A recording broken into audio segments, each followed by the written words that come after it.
പുതിയൊരു വീഡിയോയിലേക്ക് എല്ലാവർക്കും സ്വാഗതം. നമ്മൾ ചെയ്യുന്നപ്പോൾ കുറച്ച് നാടൻ കോട്ടക്കണം മാങ്ങ ഉറയിലിട്ടിട്ടുണ്ട്, അതായത് പഴുക്കാൻ വച്ചിട്ടുണ്ട്. അത് ഒന്ന് എടുത്ത് നോക്കാൻ പോവുകയാണ്. നമ്മളിപ്പോൾ മുമ്പ് മീനിട്ടിരുന്ന എരുത്തില്ലത് ഈ പുല്ലോട്ടിയിലാണ് ഞങ്ങളത് മാങ്ങ ഇട്ടിരിക്കുന്നത്, ഈ വൈക്കോലിൻ്റെ താഴ്ഭാഗത്തായിട്ട്. എന്തായാലും നമുക്ക് നോക്കാം. അത് എടുത്ത് മാറ്റിക്കോ, പതി എടുത്ത് മാറ്റിക്കോ. അത് ഓക്കെ, പതിയൊന്ന് മൂടി നോക്കിക്കേ. ഓക്കെ, പണിയെടുത്തു, ഞാൻ നോക്കിക്കൊണ്ടിരിക്കുകയാണ്.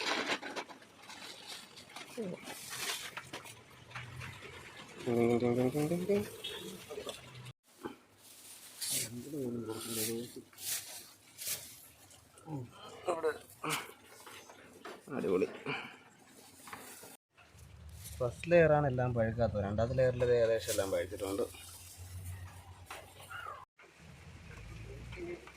നല്ല പൈസ മാങ്ങയുണ്ട് ചാക്കോട്ട്. ഇത് മറ്റേ പാത്രത്തിൽ താഴെ കൊണ്ട് വെച്ചിട്ട് ചാക്കിനകത്ത് വരെയാണ്, അതിന് കുറച്ച് തിരിയാനൊക്കെ ഉണ്ട്. അപ്പോൾ അതേ കണ്ട നല്ല പഴുത്ത മാങ്ങ. ഓക്കെ,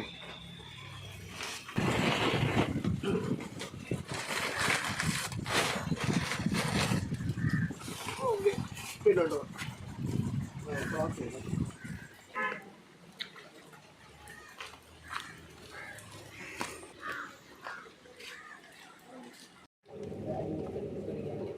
ആദ്യം ഇട്ടിട്ട് ഇത് പിന്നെ എടുക്കണം.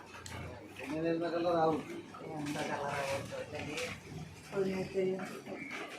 ഇപ്പോൾ ഈ മാങ്ങകളെല്ലാം തിരിഞ്ഞെടുക്കുകയാണ്, കാരണം നല്ല കളറുള്ള മാങ്ങയ്ക്കാണ് ഡിമാൻഡ് കൂടുതലുള്ളത്. അപ്പോൾ നല്ല കളറുള്ള മാങ്ങകളെല്ലാം മാറ്റി നമ്മൾ സെയിൽസിന് മാറ്റുകയും, അല്ലാതെ കളർ കുറഞ്ഞ മാങ്ങയെല്ലാം ഒന്നുകൂടെ പഴുപ്പിക്കാൻ വേണ്ടി മാറ്റി വയ്ക്കുകയാണ്, ഉറയിലിടുക എന്നാണ് പറയുന്നത്. അപ്പോൾ അത് നമുക്ക് ഒന്നുകൂടി ഉറയിലിടാം. അപ്പോൾ ഇത് ഇത്രയും മാങ്ങകൾ നമുക്ക് ഒന്നുകൂടി ഉറയിലിടാനുണ്ട്. ഇത് ഓൾറെഡി പഴുത്തതാണ്, പക്ഷേ തോടിന് കളർ വെച്ചിട്ടില്ല. ഇത് നന്നായിട്ട് കളറായതാണ്, ഒരു സൈഡെങ്കിലും കളറായിട്ടുള്ള മാങ്ങകളാണ്. ഇത് നമുക്ക് സെയിൽസിന് ഉപയോഗിക്കാം. അപ്പോൾ ഫ്രണ്ട്സ്, ഞങ്ങളത് എടുത്ത മാങ്ങകളെല്ലാം തൂക്കി മാറ്റുകയാണ്, കാരണം ഓൾറെഡി തന്നെ കുറച്ച് ഓർഡറുകളുണ്ട്. അപ്പോൾ അതൊക്കെ ഒന്ന് തൂക്കി മാറ്റുകയാണ്. ഇപ്പോൾ ട്രിവാൻഡ്രത്ത് നെടുമങ്ങാട് ഭാഗത്തുള്ള ആർക്കെങ്കിലുമൊക്കെ മാങ്ങ വേണമെങ്കിൽ എന്നെ കോൺടാക്ട് ചെയ്യുക. പിന്നെ നമ്മുടെ ചാനൽ ഡ്രോയിങ് ആണ് മെയിനായിട്ട് വരുന്നത്. പിന്നെ ഞാൻ എന്താണോ അതെല്ലാം ഈ ചാനലുണ്ടായിരിക്കും. അപ്പോൾ വീഡിയോ ഇഷ്ടമായി ലൈക്ക് ചെയ്യുക, കൂട്ടുകാരിലേക്ക് എത്തിക്കുക. വീഡിയോ കണ്ട എല്ലാവർക്കും ഒരുപാട് നന്ദി. താങ്ക്